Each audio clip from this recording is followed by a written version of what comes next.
Pinellas HMIS income data entry. Why is recording accurate income in the Pinellas HMIS important? Income ties back to the continuum of care, or the COC's outcome measures. These outcome measures are developed for the continuum of care by HUD, and they directly tie to our HUD funding. Most importantly, when it comes to the HUD outcome measures and income, is knowing that we need to look at income in two different ways. The changes during the reporting period for those that stay within their programs, and then the changes from program entry to when a household leaves. HUD outcome measures have a direct impact upon the amount of funding that the continuum of care can bring into the county to address homelessness. This also has an impact on our state funding and local funding. If we lose funding from HUD due to not meeting our outcome measures, that then puts a strain on our local funders, as that will increase the competition for funding. But most importantly, even more important than the relationship of income to our outcome measures, is that income keeps us accountable to our clients. What I mean is, recording accurate income within Pinellas HMIS allows the continuum of care to see the impact, the positive impact it is making upon a household. Our ultimate goal for accountability to those that we are serving is to ensure that homelessness is rare, brief, and one time. Therefore, when the COC can help people maximize their income, then we are helping households to build self-sufficient sustainability.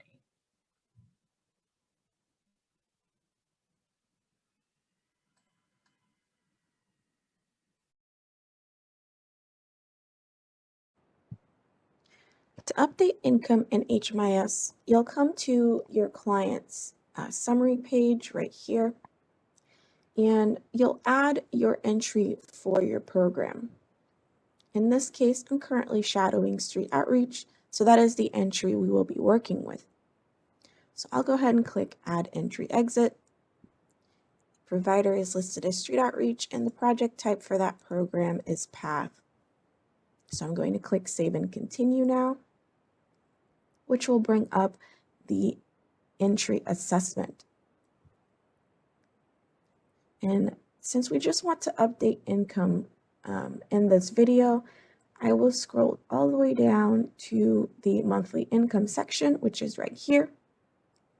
And it's currently listed in the system that Jennifer is making $300, and we want to update that to say $600. So we'll change this $300 to $600. We don't want to change this income from any source. This just means that the client is receiving some form of income from this list in here.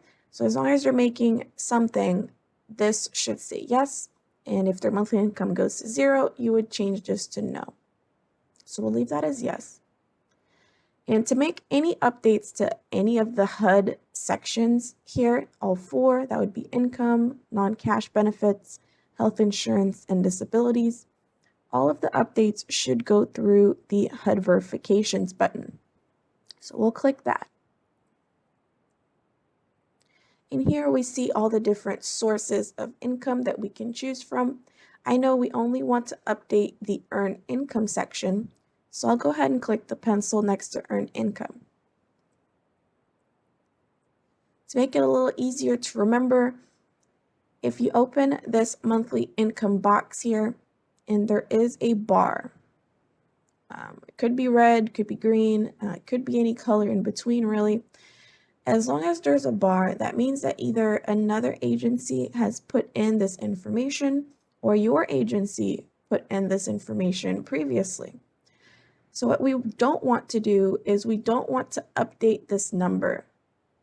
You don't want to update that. It will affect the other agency if this was their monthly income screen. So if you see a bar, what you'll do is you'll come down here on the end date and you'll end it 1 day prior to the entry date. And the entry date you can see is right up here, 4/29/2021. So we'll put the end date to be 04/28/2021. And we'll click save. And now you'll see that you can select one of the options. It could happen that after you click save on the previous screen that you still have a pencil to choose from. That's perfectly fine. What the issue might be is that another earned income was left open in the system, and you would just repeat the last step of clicking the pencil and ending it 1 day prior, and you'll keep doing that until it lets you choose one. So for here, we'll go ahead and click yes. And now this is a blank monthly income page. There are no bars to show us that someone else put information in. So we'll go ahead and put our amount in here.